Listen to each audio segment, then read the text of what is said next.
Welcome to the Wrexham Coffee Matchup. I'm Dave. And I'm Courtney. Each week, we'll take a few minutes to catch up on the latest news from Wrexham. From matchups to transfers, on and off the pitch, we'll share our takes on it all.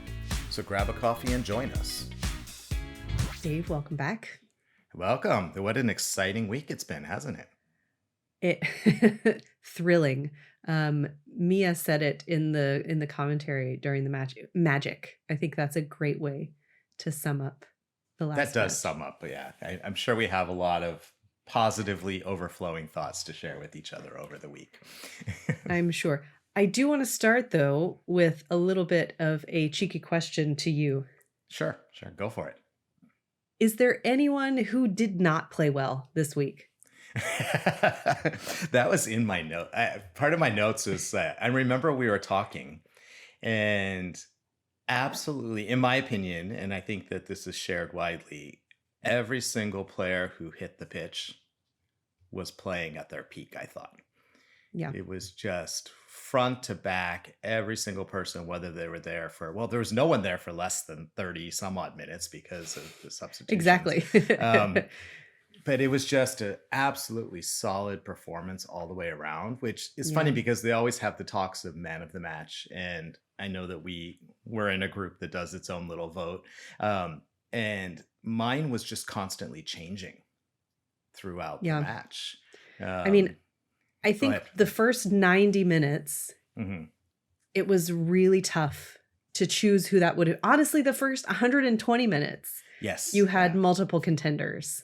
Right. Do you want to share who yours were? I'm happy to share mine. So, I honestly, truly, it is very difficult for me to say who I thought the man of the match was, the player of the match. Right, yeah. It was just so fantastic all around. You had first goals ever for Wrexham by Kakache, by Hayam, that were both double Beautiful take. Wait, goals, did that happen? I truly could not choose for the first 90 or 120 minutes who the player of the match would be. What about you? I was kind of vacillating, and I agree. It was very difficult, and I don't think I ever came to a solid decision. But you can't fault just George Dobson's the way he attacked from beginning to end on this match. But also, I feel like Doyle, we're finally seeing, we haven't talked about Doyle here very much, but I feel like he's kind of finally coming into his own in the team. And you're really starting to see how hard he's working in that defense. And he's just playing like he is on fire. He is, and he was just stellar during the entire match. But there's just so many people who deserve shout outs. And like you said, Kakachi and Hayam, both like beautiful goals. That Ollie Rathbone goal was, oh my gosh. It was not only a stunner because it happened just 2 minutes after the Kakache goal, but both the Kakache and the Rathbone goal, I felt like were reflections of us having spent the first 15 to 20 minutes figuring out the Nottingham Forest team and then just dismantling them, right? Yeah. And both of those goals were quick break, steal the ball, make an impossible pass, and score a beautiful goal within 2 minutes of each other. And I think it just shows that as a team, we just worked together to figure out how to play this Premier League team, even though not every player on their team were first string. But still, we figured out how to go against them, dismantle them, and then it forced them to make a change at the second half so that we had to then learn how to play against an even higher level Nottingham Forest team, which we successfully did as well, too. I will say around minute 75 or so, 80, 85, 90, as the minutes went on, I started getting more and more nervous. And I thought, have we hit our wall? Right? Did our Energizer Bunny batteries run down? How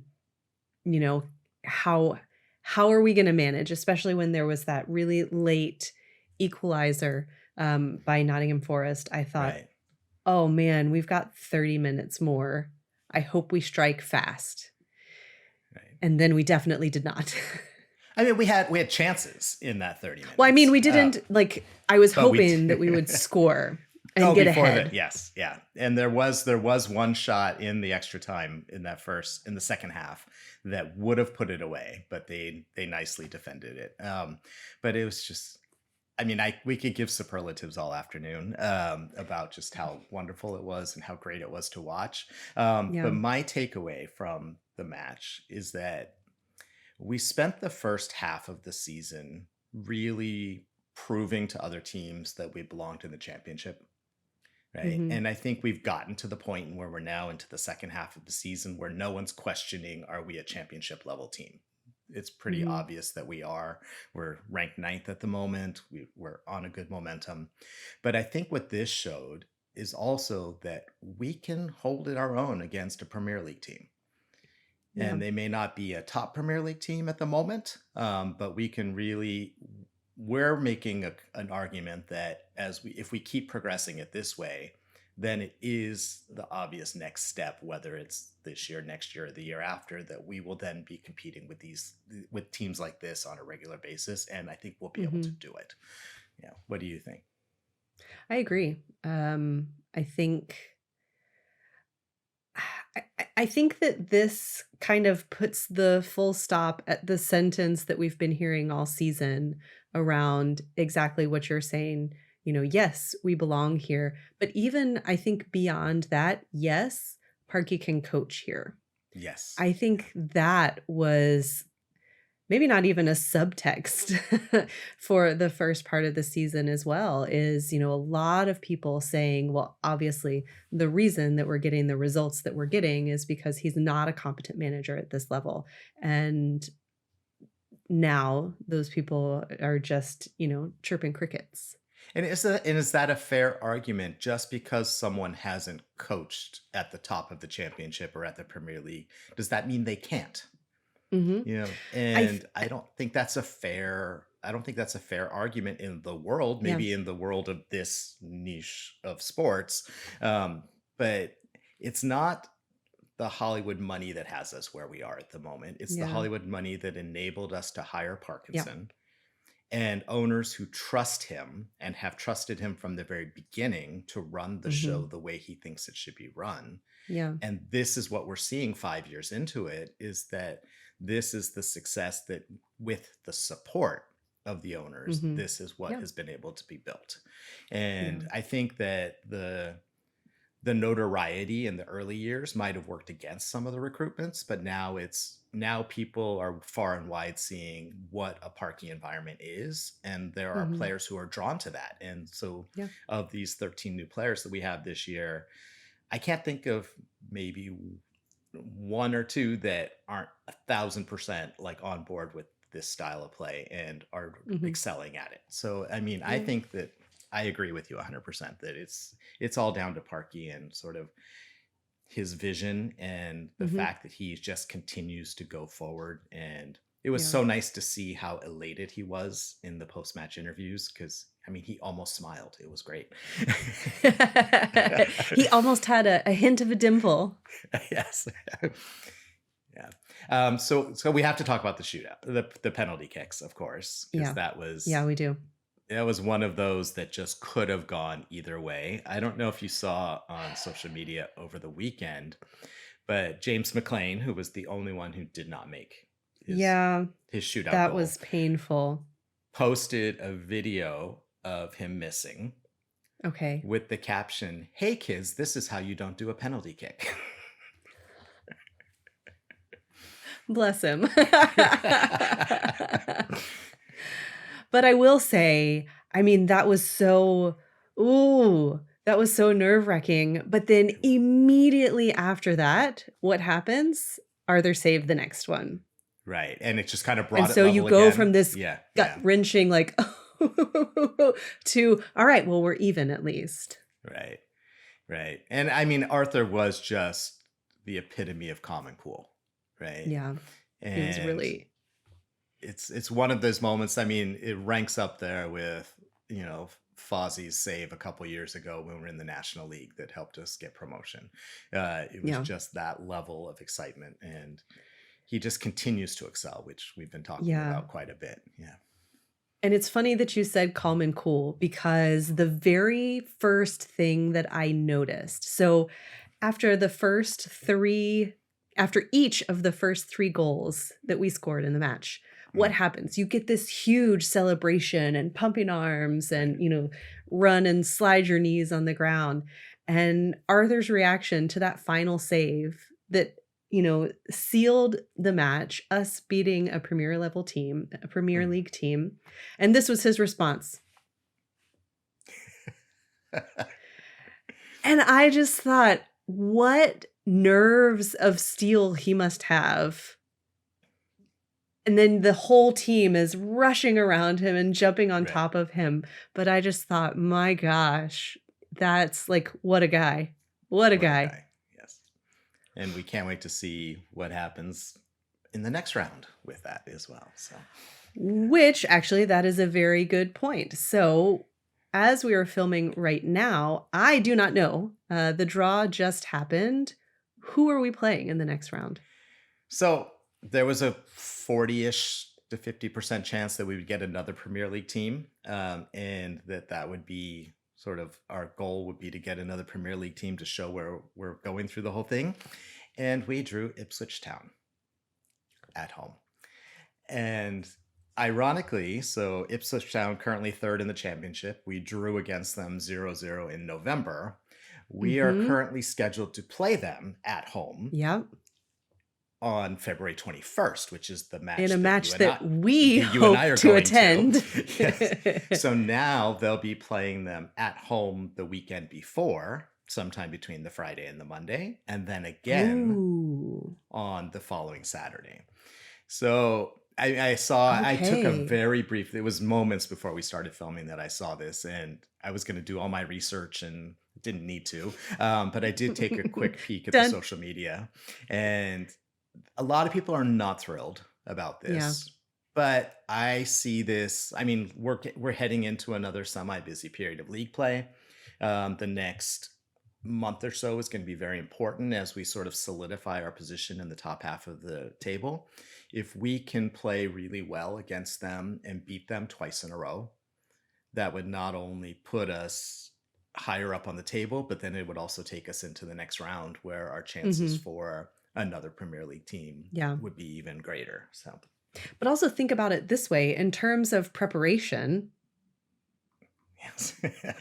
we actually don't need to do anything different because it's the same team 2 weeks in a row. Now, that's not to Right. say you don't change your approach in between the first match and the second match, that there wouldn't be any changes. But in terms of studying how the team plays, in trying to figure out how we might best react to that, Right. it's the But same it's team. you bring up a very interesting point that I was thinking about yesterday. And you know how both you and I, we kind of first thing we do an hour before the match is we check the lineup and we sort of start to think sort of how's that going to impact our chances and how we're going to play. I think we're getting to a point in the season, and the last couple of weeks have kind of shown this to us, where we've seen quite different variations of our starting lineup, all of which are strong in their own right. And so is this As a a chance to, response. as a response to the people that we've been playing against, Yeah. but is this a chance for us to see two variations of very strong lineups play a very high Yeah. level championship team? And if we're successful at both, doesn't that just further solidify how strong and how deep our team has become? Mm-hmm. Yeah. So that's just our Hmm. thoughts. So I had a dream that did not come through. I had a dream that we drew a Premier League team in London, and the draw happened to be on the Monday of that weekend, which would have just put it 2 days before my scheduled flight. And you And changed so, and I changed my it. flight, and then I got a ticket to that match, and so then I ended up seeing 4 matches in 2 weeks. But that will not happen. I will That's comfortably okay. sit on my couch at home and watch the first Ipswich match, knowing that we'll be there the following week. So Nice. yeah. Very nice. Yeah. So I just wanted to, after the match on Friday, he gave a pretty extensive post-match interview, and he did give some good injury updates. And so I just wanted to share with Okay. you very briefly what's going on with some of the members of the team. So there was question as to why Max wasn't in the lineup during the FA Cup match, and it turns out Hmm. he's been working with a minor hamstring injury over the past 3 or 4 weeks, and so Okay. it was always predetermined that he wouldn't be competing in the FA Cup match. That would be the Yeah. chance for them to rest him and give him a Hmm. chance to be ready for the next wave of matches. Yeah. So it's not as the rumors on social media are just spiraling that Aston Villa is trying to poach him from us. It's more just giving him a rest for the rest of the season so that he's ready to fight. Yeah. Um, Yeah.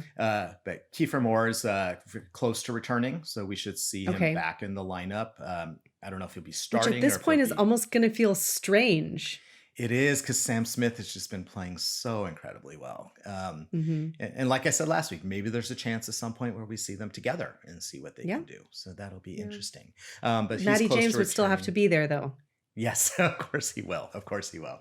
Um, but Andy Cannon, as we know, is back in training and he's Yeah. traveling with the team. So hopefully we'll get to see him soon. And then Lewis Brunt's been out for a while for an injury. And he's close to returning as well. So because he was kind Okay. of one of those that was being slotted in and out of that sort of Hmm. the back center positions. But there's interestingly no word on Elliot Lee and his recovery status. Um, Okay. in a recent interview, he had hoped to be sort of back to training around January. Yeah. But there was no mention of that. I don't know if that's a reflection of a setback in his recovery or Hmm. if, in fact, he might be one of those that we see leave in January. I'm not sure. Yeah. So, Was it yeah. his knee or was it his back? He had a knee surgery. Knee. Okay. Yeah. Yeah. So coming back from that. And then Ryan Hardy is still recovering from his minor knee injury, but we've seen so little of him in the Yeah. last 4 months. So it'll be interesting to see if we see him again anytime soon. So, Hmm. and then what do we have coming up? I actually want to go back Sure. very Oh, quickly, please do. because you had mentioned something, but I actually didn't hear it, and that was the response to the win from Nottingham's manager. Oh, I watched an interview. I went back, and because it was TNT in the UK and ESPN in the US, they had quite extensive post-match coverage. It's Hmm. not like our iFollow that just chops off right after the match. And so they interviewed the Nottingham manager, and he's only been the manager since December. He's the third Right. manager this season. So he came in, he's trying to right the ship and get them back onto their winning ways because they had a great season last season, but they're having a difficult time this year. And he was just visibly angry at the players. And he said something along the lines of, some of you keep asking me why you're not making the starting lineup. I put you in today. This is how you played. This is why you're not in the starting lineup. And it was just so Wow. direct and to the point. And he said, if you can't play and beat a team like this, then you shouldn't be playing. Wow. And I don't think he wasn't putting us down. He was just saying that we outplayed them from the very beginning. Sure. That's why he made those changes in the beginning of the second half. He brought on 3 first string players, and it did change the tone. It did, But for sure. even then, they weren't able to pull it out. I mean, over the weekend, I watched a few other pieces of other matches where Premier Hmm. League teams were playing either a championship or a League One team. And Hmm. quite often it was a humongous imbalance Yeah. in the play. Like after the first 10 or 15 minutes of everybody figuring each other out. I mean, I think Chelsea won 5-1. I think Hmm. other teams, it was like one was like 10-1, 10-2. Oh, wow. You would almost expect someone to come in and just make that immediate attack against a lower league team. And we did.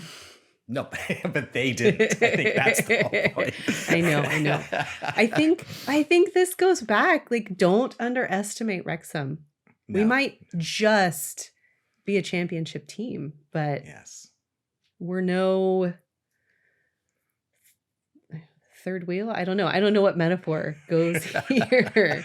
We're no second fiddle. We're someone to pay underestimate attention us. to. Don't underestimate this. I think, and that's been sort of the message. If you look back even 30 years ago when they beat Arsenal in the FA Cup, it's like they were underestimated. And there's a fight that goes deeper than just the team at the moment. The fight goes into the community and the town and sort of the spirit. And I think that all the players are learning, are bringing that spirit and representing the people that they're playing for, which I love. The fight is in their veins. It is. I absolutely love that. Yeah. All right. So what's next? Okay, so we're back to league action. So we're currently, as I mentioned, we're currently sitting in 9th position on the table. So this is the strongest position of the season so far. People will say that we're just 1 point off of playoff positions, but there are 2 teams ahead of us who have one more game to play to reach 26 games. We are off of playoff positions, not far. Let's just put it that way. With 20 more matches to go, so we still have quite a long haul to go. Next up on Saturday, the 17th, we're playing Norwich City at home. So Norwich City is currently in 22nd, and they're right on the verge of relegation. So I know there's going to be a fight in there. We beat them 3-2 in September. And then we have 2 matches the following week. We have a Tuesday match on the 20th against Leicester City at home, who's currently at 14th. And we drew against them 1-1 in September. And then on the 24th of January, we head to London to play QPR at their home. They're currently 11th. They're just behind us on the table. And we lost to them 3-1 at the racecourse when we played them in September. So it's going to be a busy week, but I mean, people have their 8 days of rest and the energy riding off. That'll be enough this week. And I think they're going to be ready. And like we said, we have depth. So we do, especially if some of these injured players come back, we could even have some more rotations and put out a very fine team. So yeah, I can't wait to see what happens. Well, that's all we have time for. Thanks for joining us this week. Please like, comment, and subscribe. You can also email us at wxmcoffeematchup@gmail.com. All one word, that's wxmcoffeematchup@gmail.com. Or you can follow us on Instagram and Blue Sky at wxmcoffeematchup. From the cop to your coffee cup, that's all for today's Wrexham Coffee Matchup. Keep it brewing, keep it red, and as always, up the town.